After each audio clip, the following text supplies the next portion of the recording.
अस्सलाम वालेकुम my dear students. आज हम सीखते हैं illustration number 7 partnership account admission of A partner के अंदर। ठीक है बच्चे, ये है चैप्टर 5 यूनिट 4। ठीक है बच्चे, तो हम यहाँ से सीखते हैं revaluation account. A and B are partners sharing profit and losses in the ratio of 7:3। Following was the balance sheet as on 31 March 2020। ठीक है बच्चे, यहाँ पर है लायबिलिटीज़ यानी कि क्रेडिटर्स है, बिल्स पेएबल है, कैपिटल्स है। कैपिटल्स याद रखें बच्चे, कभी भी जो है ना ए और बी का जो ओल्ड पार्टनर्स होते हैं बच्चे, उनका जो कैपिटल होता है वो हमेशा लायबिलिटी साइड क्वेश्चन में मिलेगा आपको। ठीक है, और यहाँ पर है बच्चे देखिए एसेट्स में सबसे पहले एंट्री का नाम है बच्चे कैश एट बैंक, उसके बाद है बच्चे डेटर्स, उसके बाद है स्टॉक, उसके बाद है फर्नीचर और उसके बाद है मशीनरी, उसके बाद है बिल्डिंग्स। ठीक है बच्चे, यहाँ पर ये बोल रहे हैं on the above date the assets and liabilities are to be revalued as under. अब यहाँ पर है बच्चे कुछ एडजस्टमेंट की तरफ देखते हैं हम। सबसे पहले एडजस्टमेंट के अंदर लिखे हुआ है, देखो बच्चे, depreciate machinery by 10%, stock to be depreciated by 5%। ठीक है, create provision for bad debts at the rate 5% on debtors, the value of buildings to be appreciated by 20%, creditors are to be increased by ₹1000। अस्सलाम वालेकुम my dear students, उम्मीद कि आप सब लोग ठीक होंगे इंशाल्लाह। ये हमारा है इलस्ट्रेशन नंबर 7 जो कि पार्टनरशिप अकाउंट का admission of A partner methods के अंदर पहला प्रैक्टिकल क्वेश्चन। ठीक है बच्चे, क्योंकि बुक के अंदर भी गवर्नमेंट की जो बुक है, गवर्नमेंट की जो रीडर है, उसके अंदर भी आपको अकाउंटेंसी CEC सेकेंड ईयर के अंदर आप पेज नंबर 180 देख लीजिए ऊपर। तो सबसे पहले आपको मिल जाएगा पेज नंबर 80 के अंदर। हम सीखेंगे आज रीवैल्यूएशन अकाउंट। क्या सीखेंगे बच्चे? इंशाल्लाह रीवैल्यूएशन अकाउंट। ठीक है बच्चे, तो रीवैल्यूएशन अकाउंट के अंदर हम क्या बोले थे, जो कि हमारे प्रीवियस आप रोमन इंग्लिश में देखे होंगे कि हम रीवैल्यूएशन अकाउंट के अंदर सिर्फ एडजस्टमेंट से रिलेटेड एंट्रीज़ ही को लिखेंगे। ठीक है, यहाँ पर देखिए फार्मूला मिल जाता है आपको। यहाँ पर है डेबिट साइड। ठीक है बच्चे, डेबिट साइड देखिए ए माइनस, यहाँ पर जो ए है बच्चे वो ए का मतलब होता है एसेट्स। अगर एसेट्स माइनस हो गए तो डेबिट साइड होंगे बच्चे। ठीक है, अगर एसेट्स माइनस हो गए तो क्या होंगे बच्चे? Debit side.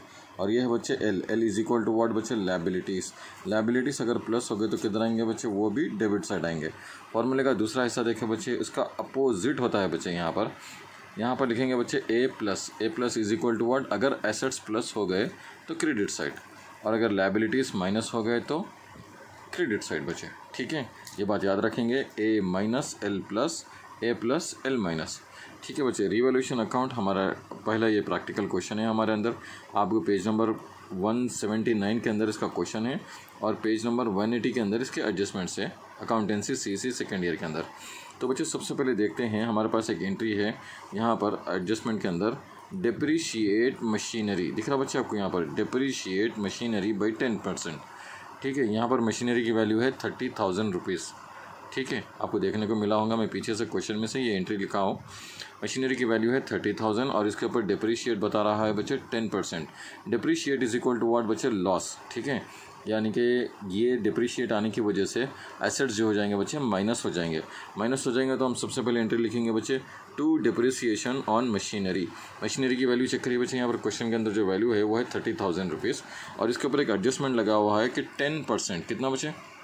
ये देखने को मिला होगा, 10% एडजस्टमेंट लगा हुआ है। हम जो करेंगे बच्चे, यहाँ पर लिखेंगे machinery to depreciation on machinery. Entry लिखेंगे बच्चे to depreciation on machinery, bracket खोलेंगे बच्चे। याद रखें ये बात, जब कभी भी वैल्यू जो है ना बच्चे परसेंटेज में होगी, जैसा कि यहाँ पर 10% में देखने को मिल रही होंगी आपको, जब कभी भी वैल्यू जो है ना परसेंटेज में होगी ना बच्चे, तो आप ये बात का अच्छे से और बेहतरीन जहन में रखें ये बात को कि हम जो है ना वैल्यू जो है ना ब्रैकेट में ऐसा बताएंगे बच्चे। ठीक है, यहाँ पर लिखेंगे 30,000 इंटू 10/100, तो हम एक ज़ीरो यहाँ से कैंसिल करेंगे बच्चे और एक ज़ीरो यहाँ से कैंसिल करेंगे। जो भी अमाउंट बचेगा ना बच्चे वो आपका 10% हो जाता है बच्चे। जो इसका अमाउंट बचा है बच्चे वो 3,000 रुपीज़ है। कितना है पेरे? 3,000 रुपीज़। उसके बाद दूसरे एडजस्टमेंट की तरफ चलते हैं बच्चे, stock to be depreciated. Stock की वैल्यू देखेंगे, यहाँ पर मैं क्वेश्चन में से लिखा, स्टॉक की वैल्यू बच्चे 20,000 और stock to be depreciate is equal to what बच्चे? लॉस होने की वजह से जो है ना एसेट में गिरावट आती, यानी कि माइनस हो जाता बच्चे, वो लेस हो जाता। ठीक है, हमारे पास भी एक फार्मूला था बच्चे, ए माइनस, अगर एसेट्स माइनस हो गए तो हम उसको किधर साइड लिखेंगे बच्चे? Debit side. ये बात का ख्याल रखें, अगर एसेट्स माइनस हो गए तो हम उसको डेबिट साइड लिखेंगे, चाहे वो कुछ भी एसेट हो बच्चे। अगर माइनस हो गया तो डेबिट साइड और अगर प्लस हो गया तो क्रेडिट साइड। इसी तरीके से इसका उल्टा वाला देखेंगे बच्चे, अगर liabilities L is equal to what liabilities अगर प्लस हो गए, किसी भी किस्म से लायबिलिटीज़ कोई भी एंट्री रहने दीजिए लायबिलिटीज से रिलेटेड, अगर वो प्लस हो गई तो हम उसको डेबिट साइड लिखेंगे बच्चे। और किसी भी किस्म से कोई भी तरह की लायबिलिटी रहने दीजिए, अगर वो माइनस हो गई तो हम उसको क्रेडिट साइड लिखेंगे। तो हम अपने एंट्री की तरफ चलते हैं। Stock to be depreciated by 5% बच्चे। स्टॉक जो है ना बच्चे, आपको पता है कि स्टॉक एक एसेट वैल्यू है, एसेट का ट्रीटमेंट आता है उसके ऊपर, और उसकी डिप्रिशिएट क्या हो रही है बच्चे 5%। कितना 5%। स्टॉक की वैल्यू चेक करो बच्चे, यहाँ पर क्या है 20,000। यहाँ पर भी मैं लिखा देखिए बच्चे, to depreciation on stock value बच्चे 20,000 इंटू 5/100। मेरे प्यारे बच्चे, आप भी फर्स्ट ईयर या इससे पहले वाले भी अकाउंटिंग में सीखे होंगे कि 10% निकालना तो बहुत आसान होता है। अगर 5% निकालना है तो ये उससे भी आसान काम है बच्चे। तो इसके लिए देखेंगे 5% कैसे निकालेंगे। सबसे पहले बच्चे यहाँ पर देखेंगे, एक ज़ीरो यहाँ से कैंसिल करेंगे, एक ज़ीरो यहाँ से। आप देखने को मिला होगा कि 2 ज़ीरो हम यहाँ से कैंसिल करें, तो अब 2 ज़ीरो हम यहाँ से भी कैंसिल कर देंगे बच्चे। ठीक है, हो गया बच्चे, ये बात समझ में आ गई। अभी जो नंबर दिख रहा बच्चे ऊपर वाला 5 वाले नंबर को सीधा इससे मल्टीप्लाई करेंगे बच्चे। फर्स्ट नंबर को फर्स्ट नंबर से मल्टीप्लाई कराइए बच्चे। फर्स्ट नंबर को फर्स्ट नंबर से मल्टीप्लाई करिए। 5 2 ज़ा 10। अब यहाँ पर लिखेंगे बच्चे हम 10। क्या लिखेंगे बच्चे 10। और यहाँ पर चेक करिए कितने ज़ीरो बाकी रह गए, 1 और 2। तो हम यहाँ पर लगा देंगे बच्चे 2 ज़ीरो। ठीक है, आपको वैल्यू मिल गई होंगी बच्चे 1000 रुपीज़। ठीक है, उम्मीद कि आपको ये बात समझ में आई होंगी। और उसके बाद आगे बढ़ते हैं बच्चे तीसरी डिप्रिसिएशन की तरफ। Create a provision for bad dates. ठीक है, बहुत सारे लोग इसको बैड डेट्स बोलते हैं बच्चे, ये वर्ड गलत है। बैड डेट्स इसका सही प्रोनाउंसिएशन है bad debts at the rate 5% on debtors, eight the rate 5% on debtors. ठीक है, ये बात याद रखें। प्रोविज़न होता क्या है, प्रोविज़न ये एक किस्म का एक एडजस्टमेंट है बच्चे, वो भी जो है ना बैड डेट्स पे लगा हुआ है। वो भी किस पे बच्चे, डेटर्स के ऊपर। डेटर्स के ऊपर है बैड डेट्स। आपको मैं बात एक आसानी से समझाने के लिए बताता हूँ। जैसा कि देखिए बच्चे, कर्ज़े जो है ना 2 किस्म के होते हैं। ठीक है, 2 किस्म के कर्ज़े होते हैं। एक बिज़नेस के अंदर जो है ना 2 किस्म के कर्ज़े जो होते हैं वो इस तरह के होते हैं कि एक कर्ज़ा ऐसा होता है बच्चे जो मैं लोगों को देना होता हूँ, उसको हम मानते हैं बच्चे लायबिलिटी। क्या मानते हैं बच्चे, लायबिलिटी। लायबिलिटी के अंदर एक एंट्री आती है बच्चे क्रेडिटर्स, आपको देखने को मिला होगा। यानी कि मैं ऐसे कुछ लोग हैं जिनको मैं कर्जा देना हूँ। और देखो बच्चे, एसेट साइड्स में एक एंट्री मिलती है जिसका नाम है डेटर्स। क्या नाम है उसका, डेटर्स। डेटर्स का मतलब ये होता है बच्चे कि कुछ लोगों के पास मेरे खुद के पैसे रखे हुए हैं। आप ये बात मान लीजिए कि एसेट्स के अंदर जो डेटर्स होते हैं वो हमेशा पूरी ज़िंदगी जो है ना बच्चे एसेट्स होते हैं, डेटर्स। ठीक है ना माय डियर स्टूडेंट्स, इसी के साथ काफ़िले को आगे बढ़ाते हुए लिखेंगे हम, create a provision for bad debts at the rate 5% on debtors. ठीक है बच्चे, आपको तो पता है डेटर्स जो है ना एसेट होता है बच्चे। ठीक है, डेटर्स जो है ना एसेट होता है, और उसके ऊपर जो बैड डेट्स लगे हुआ है, बैड डेट्स जो है ना डेटर्स में से हमेशा पूरी ज़िंदगी बैड डेट्स डेटर्स में से माइनस होगा बच्चे। ठीक है, इसको ये बात को अच्छे से याद रख लें, बैड डेट्स जो है ना पूरी ज़िंदगी डेटर्स में से माइनस होगा। ठीक है, तो हम क्या करेंगे फटाफट, आपको तो पता है कि डेटर्स जो है ना एसेट होता है, और एसेट अगर माइनस हो गया तो हम उसको किधर लिखेंगे बच्चे, डेबिट साइड। किधर लिखेंगे बच्चे, डेबिट साइड। ठीक है, देखिए यहाँ पर लिखा to bad debts on debtors account. सबसे पहले हम देखेंगे बच्चे इसको कैसा आंसर क्लियर करेंगे। आपको पता है कि अगर 10% होता है तो हम ज़ीरो से आसानी से कैंसिल कर सकते थे, लेकिन आपके बार है बच्चे 5%, there is no zero to cancel.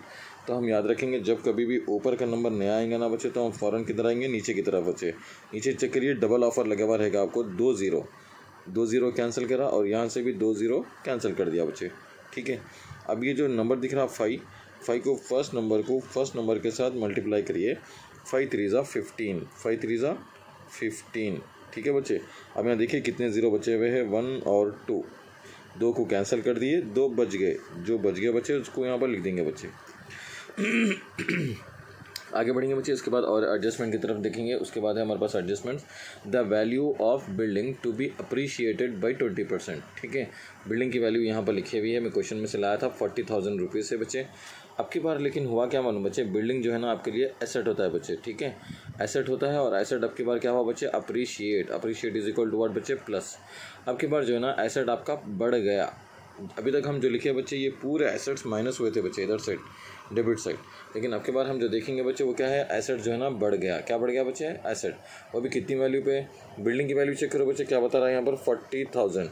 ठीक है, मैं यहाँ लिखा देखिए by appreciation on buildings account. ठीक है, अब के बाद एसेट क्या हो गया बच्चे, प्लस। अगर एसेट्स प्लस हो गया तो हम उसको क्रेडिट साइड लिखेंगे। फॉर्मूले में देखने को मिला होगा आपको A+। ठीक है, यहाँ पर देखेंगे बच्चे 20,000 को कैसे कैंसिल करते हैं। आप देखो यहाँ पर 1 0 कैंसिल हो गया बच्चे और यहाँ पर 1 0 कैंसिल हो गया बच्चे। हम देखेंगे बच्चे सबसे पहले नंबर को फर्स्ट नंबर के साथ मल्टीप्लाई करेंगे। 2 4 8, 2 4 8। ठीक है बच्चे, 2 4 8। अब यहाँ देखेंगे बच्चे कितने ज़ीरो बच गए, 1 2 3। तो यहाँ पर लगा देंगे बच्चे 1 2 3, 8,000 रुपीज़। ठीक है, ये है 40,000 का 20% होता है बच्चे 8,000 रुपीज़। अब आखिरी वाली जो एंट्री है बच्चे वो ये है एडजस्टमेंट के अंदर, creditors are to be increased. ये बात अच्छे से याद रख लें, यहाँ पर जो एंट्री है ना बच्चे, इसके ऊपर आपको परसेंटेज नहीं दिया गया बल्कि सीधा से नंबर दिया गया बच्चे। जैसे कि आपको ऊपर क्वेश्चन में देखने को मिला कि 5%, 10%, फिर 20%, फिर 5%, लेकिन अब की बार जो है ना वैल्यू जो है ना आपको परसेंटेज में नहीं दी गई बल्कि सीधा सीधा नंबर दिया गया बच्चे। जैसा कि आप एडजस्टमेंट देखेंगे ई साइड का है, creditors are to be increased by 1,000 rupees. तो हम फार्मूला देखेंगे बच्चे, सबसे पहले अगर एसेट्स माइनस हो गए तो डेबिट साइड और लायबिलिटीज़ प्लस हो गए तो बच्चे, ये बात याद रखें, आपकी बार लायबिलिटीज़ जो है ना प्लस हो गया बच्चे, क्योंकि यहाँ पर लिखा हुआ था creditors are to be increased. Creditors are to be increased. Increase का मतलब आप भी समझते होंगे थोड़ी बहुत इंग्लिश में कि इंक्रीज़ का मतलब होता है बच्चे बढ़ जाना, और क्रेडिटर्स जो है ना बच्चे लायबिलिटी साइड वाली एंट्री होती है और ये एक लायबिलिटी ही है। ठीक है बच्चे, तो अब अगली बार हम लिखेंगे बच्चे to appreciation on creditors, to appreciation on creditors. अगर हमारे पास वैल्यू परसेंटेज में आती तो हम ब्रैकेट खोलते थे बच्चे, अब की बार वैल्यू परसेंटेज में नहीं है बच्चे, सीधा सीधा नंबर है तो हम सीधा सीधा नंबर डाल देते हैं बच्चे। ठीक है, 1,000 रुपीज़। ठीक है, टू अप्रिसिएशन ऑन क्रेडिटर्स। अगर हम यहाँ पर वैल्यू परसेंटेज में देती 5%, 10% तो हम यहाँ पर भी ब्रैकेट खोल देते हैं, लेकिन यहाँ पर नंबर में वैल्यू दी गई है बच्चे तो सीधा सीधा 1,000 रुपीज़ ले लेंगे। अब बहुत सारे स्टूडेंट्स को ये डाउट रहता है बच्चे कि क्रेडिटर्स की वैल्यू क्वेश्चन के अंदर 25,000 रुपीज़ है बच्चे। कितनी वैल्यू है क्वेश्चन के अंदर, क्रेडिटर्स की वैल्यू है 25,000। और बहुत सारे बच्चों को ये डाउट होता है कि भाई ये 1,000 रुपीज़ को जो है ना उसमें से माइनस करना है। नहीं बच्चे, ऐसा हरगिज़ नहीं।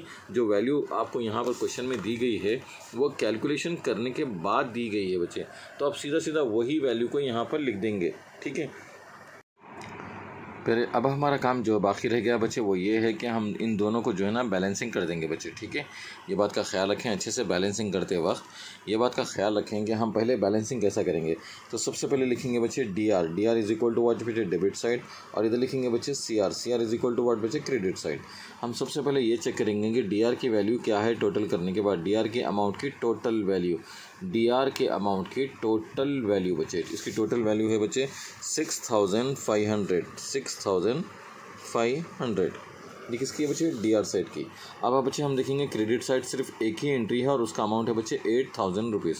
ठीक है, तो हम यहाँ पर लिख देंगे CR की वैल्यू क्या बता रहा बच्चे, 8,000 रुपीज़। कितना बता रहा बच्चे, 8,000 रुपीज़। अब हम ये देखेंगे दोनों में से इसके बाद कि इन दोनों में से बड़ा वाला अमाउंट कौन सा है, DR साइड या CR side. DR is equal to what, debit side, CR is equal to what, credit side. पहले देखने को मिला हमको कि क्रेडिट साइड सबसे बड़ा अमाउंट है, तो हम सबसे पहला काम ये कर देंगे कि दोनों साइड जो अमाउंट बड़ा है सिर्फ वही अमाउंट को दोनों साइड सबसे पहले हम ये लिख देंगे बच्चे। 8,000 रुपीज़ बड़ा है तो हम 8,000 रुपीज़ को दोनों साइड लिख देंगे, DR साइड भी और CR साइड भी, DR साइड भी और CR साइड भी। पहले हम ये चेक करेंगे कि DR साइड का अमाउंट क्या है और CR साइड का अमाउंट क्या है। हम चेक करेंगे कि इन दोनों में से बड़ा कौन है। इन दोनों में से बड़ी वैल्यू है बच्चे 8,000 रुपीज़ जो कि CR साइड की थी, क्रेडिट साइड की। तो हम पहला काम ये करेंगे कि इन दोनों को बैलेंसिंग कर देंगे। Balancing is equal to what, both side should be equal, दोनों साइड पहले हमको इक्वल करना चाहिए बच्चे। उसके बाद वाला जो काम है बच्चे वो बहुत आसान वाला काम है। अब हम लिखेंगे बच्चे इन दोनों में से जो बड़ा है ना बच्चे उसको रखेंगे ऊपर 8,000 रुपीज़, और जो छोटा है बच्चे उसको नीचे रखेंगे माइनस लगा के बच्चे 6,500। आपको आंसर पता चला होगा बच्चे, ये है 1,500 रुपीज़ का आंसर है आपका। कितना है बच्चे 1500 रुपीज़। याद रखेंगे इंशाल्लाह। माय डियर स्टूडेंट्स, अब आपको समझ में आया होगा कि प्रॉफिट की जो वैल्यू थी वो 1500 रुपीज़ थी बच्चे। ठीक है, अब हम 1500 रुपीज़ को कैंसिलेशन करके बताएंगे बच्चे। कैसा इसका कैंसिलेशन करते हैं हम देखेंगे। सबसे पहले 10 और 15 दोनों सेम टेबल में आता है या नहीं। अगर आता है तो हम देखेंगे कौन सी वैल्यू पर आता है। 2 5 ज़ा 10, 5 के टेबल में 5 2 ज़ा 10 बनता है बच्चे, 2 5 ज़ा 10। 5 के टेबल में जो है ना 15 भी कैंसिलेशन पे होता है, 5 3 ज़ा 15। ठीक है बच्चे, ये भी हो गया। अभी फिर देखेंगे हम 2 और 3 दोनों सेम टेबल में आते हैं या नहीं। ठीक है, अगर नहीं आता है तो हम और आगे का काम करेंगे बच्चे। याद रखेंगे यहाँ पर जो 0 दिख रहा है बच्चे, ये वाला, इसको हम ऊपर ले लेते हैं बच्चे। किधर लेते हैं? ऊपर, और इसको कैंसिलेशन कर देते हैं, यानी कि इसकी वैल्यू ख़त्म। अब हम फिर चेक करते हैं 2 और 30 दोनों सेम टेबल में आते क्या बच्चे? आते ना बच्चे। 2 1 ज़ा 2। ठीक है, 2 1 ज़ा 2। 2 के टेबल पे 30 किस पे आता है? बोलते 2 15 ज़ा आता बच्चे। किस पे आता बच्चे? 2 15 ज़ा। 2 1 ज़ा 2, 2 15 ज़ा 30। अब देखो बच्चे 15 3 ज़ा करना है बच्चे आपको मल्टीप्लाई। 15 3 ज़ा multiply is equal to what बच्चे? 45। ठीक है, 15 3 ज़ा 5, 15 3 ज़ा 45। ठीक है बच्चे, अब यहाँ जो 0 बच गया है ना बच्चे, वो 0 को हम यहाँ ले लेंगे। ठीक है, आगे बात समझ में। अब इसकी बारी आई बच्चे, हम देखेंगे फिर से 5 2 ज़ा 10, 5 2 ज़ा 10। ठीक है बच्चे, 5 3 ज़ा 15, 5 3 ज़ा 15।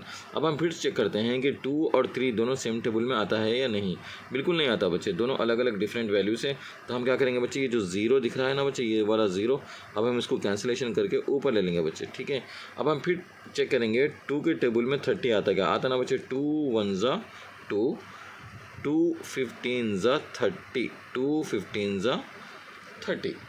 याद रखेंगे बच्चे, अच्छे से याद रखेंगे। 2 15 ज़ा 30। अब हम क्या करेंगे बच्चे, अगर आपको समझ में आने के लिए 15 × 7 करके देख लीजिए बच्चे। 15 × 7, क्योंकि हमको ना इससे इसको मल्टीप्लाई करना है बच्चे। 15 7 ज़ा क्या आता है? 7 5 ज़ा 35, 7 5 ज़ा 35। अगर हम इससे मल्टीप्लाई करेंगे 7 5 ज़ा 35, यहाँ पर आया 3, 7 1 ज़ा 7 प्लस 3 तो होता है बच्चे 10। ठीक है, हम यहाँ पर लिख देंगे बच्चे 105। ठीक है, और यहाँ पर जो 0 बच गया है ना बच्चे, एक वाला, आपको याद होगा ये एक को हम छीए नहीं थे, इन्हें ऐसा ही हमारे पास पड़ा हुआ था, तो वो यहाँ लगा देंगे बच्चे। ठीक है, 1050 एक पार्टनर का शेयर है बच्चे, ए का, और 450 जो ना दूसरे पार्टनर का शेयर है। तो हम फटाफट उसको क्या करेंगे बच्चे, यहाँ पर लिख देंगे 1050 और यहाँ पर लिखेंगे बच्चे 450, और इसको ऐसा लॉक करके बच्चे यहाँ पर आउटर कॉलम में लिखेंगे बच्चे 1500 रुपीज़। तो ये हमारा कैंसिलेशन के साथ रिवैल्यूएशन अकाउंट है बच्चे। इसको अच्छे से 2 से 3 वक्त आप इसको प्रैक्टिस करके देख लीजिए। मैं अल्लाह की ज़ात से अच्छी उम्मीद रखता हूँ कि अल्लाह आपको जो है ना आसानी के साथ ये समझ में आ जाएगा इंशाल्लाह। आपसे दुआओं की गुजारिश है, अल्लाह आप सबकी ज़िंदगी में आसानी दे और रिवैल्यूएशन अकाउंट अच्छे से अच्छा समझने की कोशिश दें। आप मेरे हक़ में भी दुआ लगाइए कि अल्लाह हमारी ज़िंदगी में भी आसानी दे इंशाल्लाह। ठीक है, जज़ाकल्लाहु खैर, शुक्रन बच्चे।